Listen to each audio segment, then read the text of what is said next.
And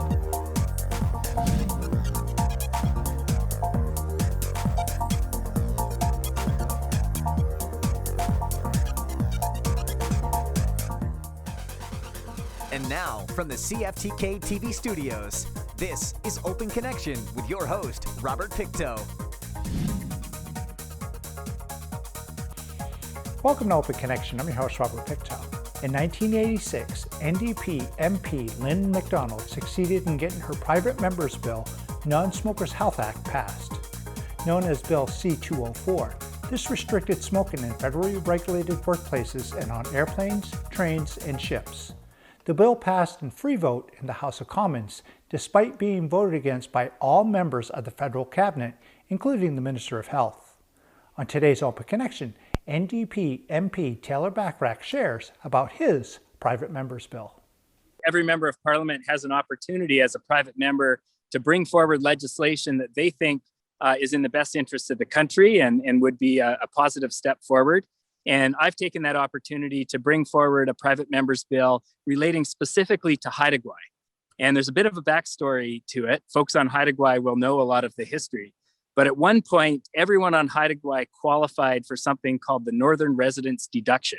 And this was a tax deduction on their income taxes that at the end of the year, because they're a remote area, they got some money back from the government to make the cost of living a bit more affordable, to help recruit people to live on Haida Gwaii and be skilled workers there. And what happened in the 90s is the federal government took another look at the criteria behind that program, and they actually cut the deduction for Haida Gwaii residents from 100% of the deduction down to 50%. Now, as you know, Robert, Haida Gwaii is one of the most remote parts of our province and really of our country. It's a 7-hour ferry ride to get there from Prince Rupert. And the cost of so many things on Haida Gwaii are higher. Things like construction materials, things like groceries, things like fuel. And so, I really feel like folks who live on Haida Gwaii deserve the full deduction. They've been left out of the process. It's not fair whatsoever. And so this private member's bill essentially goes into the legislation and amends it in a very specific way, simply adds Haida Gwaii residents to the list of communities that qualify for the full deduction. And I think it's something we can do to recognize the remoteness and the cost of living. And so far, it's gotten a really good response from folks on Haida Gwaii. We're going to have to put a bunch of pressure on the government to ensure that it makes its way through the House of Commons. And but I'm not going to give up until we have a system that's more fair. Where else normally would it apply if we're talking about those of us that live here on the mainland? Sure. So at one point, the federal government looked at communities and they tried to measure how remote a community was. And they had a whole list of criteria. And they got a lot of complaints from communities that felt left out and felt like the process was unfair. So in the 90s, they essentially moved to a 2-zone system. There's a northern zone where people qualify for 100% of the deduction. And there's an intermediate zone where people qualify for half the deduction. Now, those zones are based on very arbitrary lines on a map. They're essentially lines of latitude, and above a certain latitude, you're considered northern and you get the full deduction, and below that, intermediate. And so I really feel like there needs to be a better measure of how remote a community is, because there are so many communities that have high costs of living, but aren't considered under this system for the Northern Residence Deduction. I hear from people in places like Grand Isle, little community. They have to drive an hour to the nearest community to buy groceries. Places like Fort St. James, there are so many remote places in Northwest BC that aren't covered by this. So in addition to this private member's bill, I've also brought forward a private member's motion that calls on the government to establish a task force that will look at the process behind the Northern Residence Deduction and come up with a system that's more fair. Where do you see it kind of leading to? Do you see it as actually something that's really accomplished, or something that, geez, we tried our best, but we don't think this will happen? Well, I certainly hope we can come up with a better system that really, is fair for communities that are remote, that is effective at helping account for the higher cost of living. Now, as you know, remote communities and rural communities, these are a really important part of the fabric of Canada. And things like the Northern Residence Deduction are meant to reinvest in those places and support people who are living in those communities. We need it to be as effective as possible. And so I think there is also a broader question about whether this policy mechanism is the best way to support rural communities, whether it can be strengthened. I think the government of Canada needs to do a lot more for rural communities and remote places because they are so important to the fabric of our country. Open Connection will be right back after these messages. And now, from the CFTK-TV studios, this is Open Connection with your host, Robert Pictou. Thank you for staying with us. Born in Northern Ireland, Hugh Nelson arrived in British Columbia in 1858. But unlike the horde of others that arrived that year, he did not come in pursuit of gold, but to participate in the building of the colony of the English domain. Before he became British Columbia's 4th Lieutenant Governor, Nelson was elected MP, what is now the Skeena-Bulkley Valley, in 1871.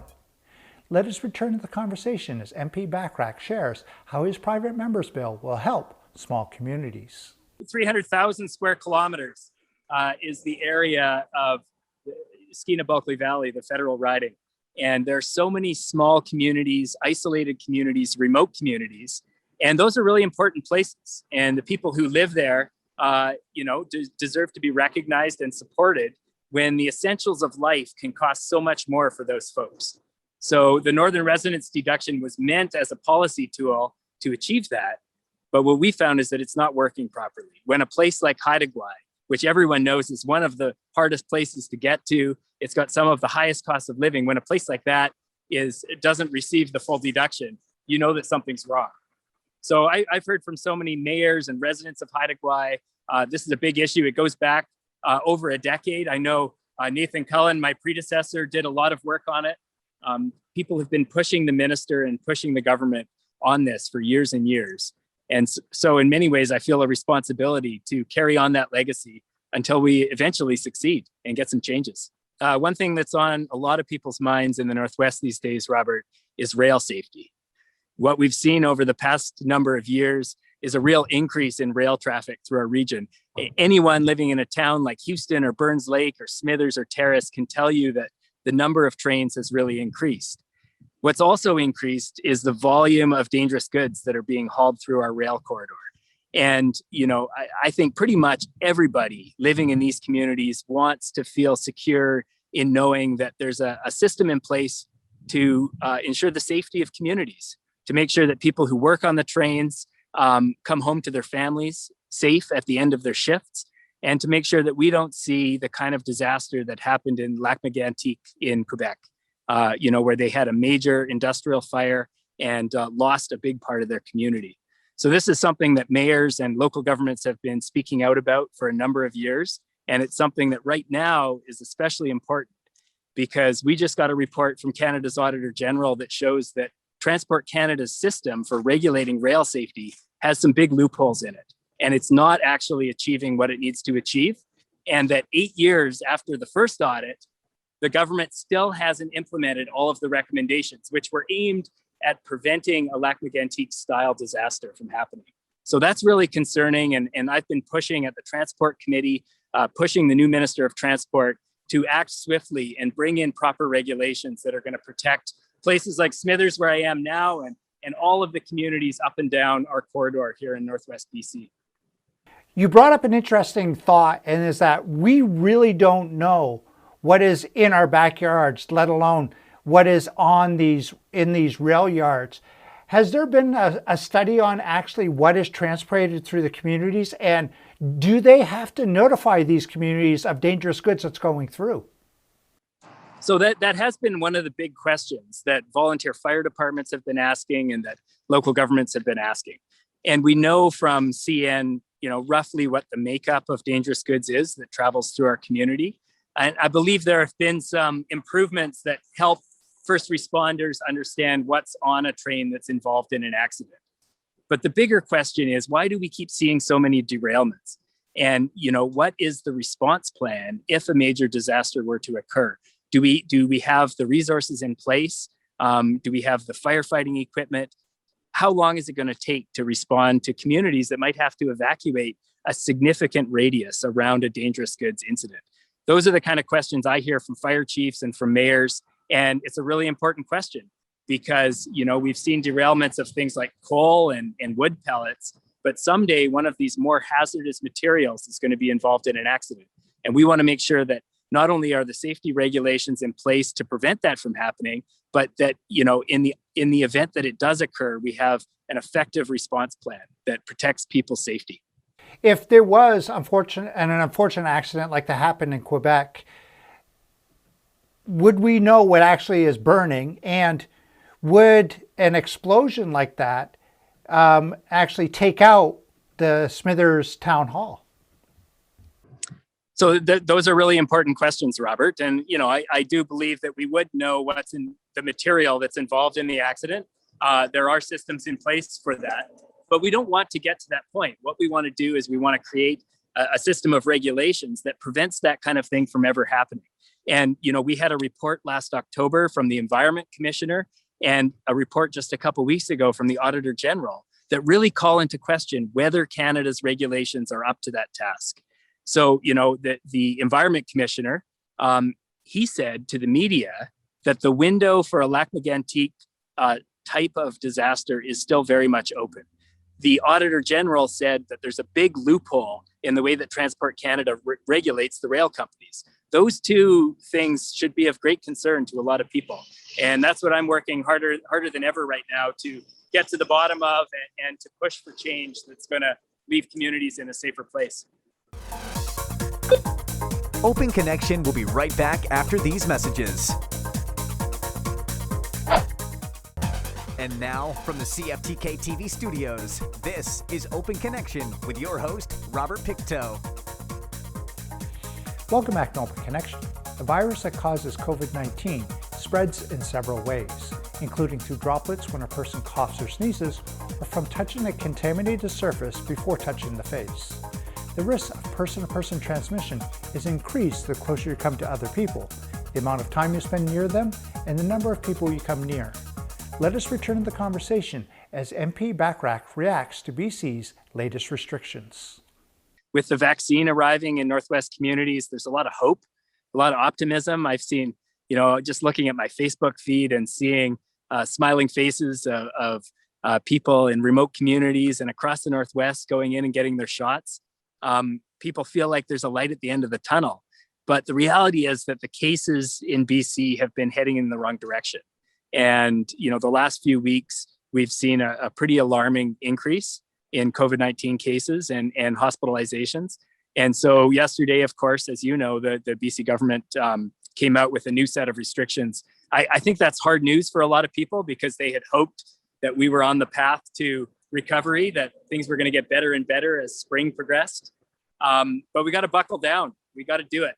It's the most important thing we can do right now is to double down on those public health orders and restrictions and do everything we can as members of our communities to protect our loved ones and protect our neighbors.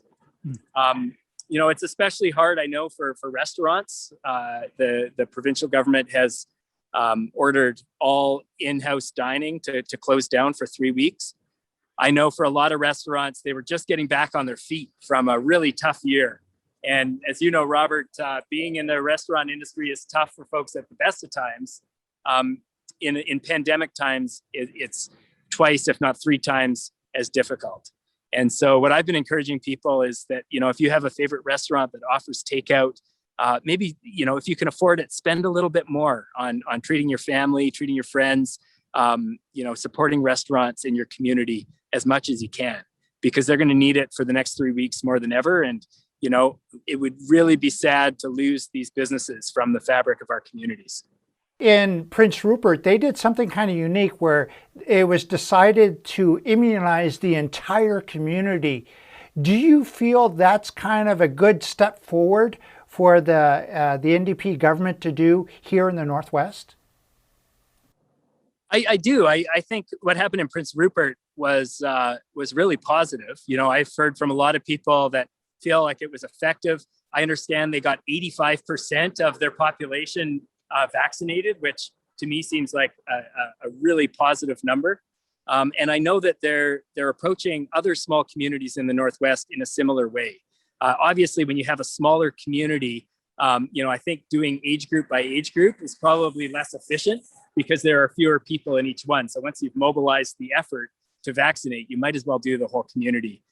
So I know the people at Northern Health are just doing a tremendous job. And, I want to personally thank all of the health officials and public health personnel that are out there working so hard to get people vaccinated. And it's a really important thing for all of us to take part in. I know that when my time comes, when it's my turn to get vaccinated and my family's turn, we're looking forward to taking that step to protect our communities and protect our health. And in talking about protecting our communities, there was a historic legislation that was passed, and that had to do with hate groups, and they named one specifically. Could you tell me a little bit about it, and how did you feel about it? Sure. Thanks for the question, Robert. So this is going back a little bit now, a month or two, and back to the incidents that happened at the Capitol building in the United States. And, the attempted insurrection that occurred. And, one of the most disturbing things to come out of that series of events was the fact that one of the groups that was right at the front of those, of the insurrection was a group called the Proud Boys. And this is a hate group that has its roots here in Canada, disturbingly. And they've been involved in all sorts of incidents involving intimidation of different groups, including Indigenous groups. And it's the kind of behavior and the kind of thing that we just don't want to see in our country. It's not who we should be as a country together. And so Jagmeet Singh, the leader of our party, he brought forward a motion in the House of Commons calling on the government to list the Proud Boys as a terrorist organization. And that motion received unanimous consent. There's a kind of motion in the House called the unanimous consent motion, which means that all the parties agreed that this was an important step we could take. And so together as Parliament, we called on the government to do this, to list the Proud Boys as a terrorist organization. And a few weeks later, they did just that. And so today, the Proud Boys and a number of other organizations that are responsible for spreading hate in our country have been officially listed. And the hope is that that's going to lead to the dismantling of those organizations, that they're not going to be able to operate and recruit and conduct their activities anymore. And that leaves all of our communities safer. I think it's a really positive step forward. Open Connection will be right back after these messages. And now, from the CFTK-TV studios, this is Open Connection with your host, Robert Pictou. The disturbing reality of Indigenous overrepresentation in Canadian correctional population is well known. Indigenous people, First Nations, Métis, and Inuit comprise 5% of the Canadian population, but account to almost 25% of the total inmate population. On any given day, there are approximately 3,500 Indigenous people in federal penitentiaries. In this final segment of Open Connection, MP Bachrach shares how we can change this. Looking at the overrepresentation of Indigenous people in our prison system, you can see that we have a major problem in terms of the way that our legal system and our justice system are working. First Nations make up 5% of Canada's population, and yet we see percentages that are much higher in the prison system. And that points to the need for serious systemic change, because we know that, some of that is related to the systemic racism that runs through our institutions as a country. And it's the work of our time. Tackling that stuff is some of the most important work we can do. And I'm hopeful that together we're going to see some improvement in our time. So Taylor, I've been kind of hearing these rumors, and there's some speculation about a possible upcoming federal election. What are your thoughts on that? Well, most of the people I talk to, Robert, don't want a federal election right now. Right now, most people's focus is on the pandemic. If they're a small business, keeping their doors open. Families are trying to ensure the health of their loved ones. And the idea of going to the polls in a federal election seems really inappropriate to a lot of people. Right now, as you know, we're in a minority parliament, which means that the different parties have to come together and work together in order to pass legislation. It also means that the Liberal Party, which currently holds the government, doesn't have all the power. And a lot of people think that's a good situation because there are checks and balances. But the Prime Minister, of course, seems to want to go to an election so he can try to get a majority government. And so a lot of the rumors and a lot of the signs we're seeing is that basically Prime Minister Trudeau is going to want to head to the polls sooner than later, possibly even this spring. We know that the budget is coming down next month. And that might be one opportunity when the Prime Minister goes to the Governor General, or right now the interim Governor General, and says, we need an election. But he's going to have to make a pretty strong case because neither the NDP nor the Conservatives nor the Bloc have indicated that they think an election is appropriate at this time. We want to work on behalf of Canadians to make good decisions, make sure that Canadians who are struggling get the help they need. And when we look at Newfoundland and Labrador, which just had a provincial election in the midst of the pandemic, it was I don't know what to call it other than a dumpster fire. It was a real disaster. A whole bunch of people didn't get their mail-in ballots. The election date had to be postponed several times. And there's some serious questions about whether people had access to vote, adequate access to vote in that election. So right now we see the third wave taking hold in a lot of parts of Canada. And thinking about the idea of millions of Canadians going to the polls in an election at such a uncertain time, it just seems like the worst idea out there. So it's not something I support. At the same time, we're doing what we can to get ready. And, if the Prime Minister makes that decision, we'll be ready to go to the polls here in Skeena and to bring a message to the voters, in terms of the safety of it. I don't think it's the right time. There is legislation currently before the House of Commons that would change the elections law to allow it to adapt to a COVID-19 context and allow us to have an effective election during the pandemic. But if the Prime Minister decides to go to an election this spring, that legislation is not going to be ready. It's not going to have, there is legislation currently before the House of Commons that would change the elections law to allow it to adapt to a COVID-19 context and allow us to have an effective election during the pandemic. But if the Prime Minister decides to go to an election this spring, that legislation is not going to be ready. It's not going to have passed through the House yet.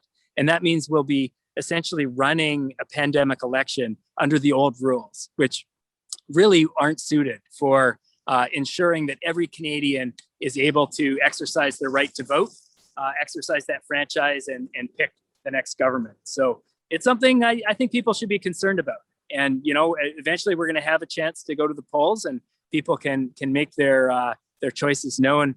But right now, I think the priority really has to be buckling down, getting a handle on the pandemic, and starting to build the recovery so that our communities recover stronger than ever.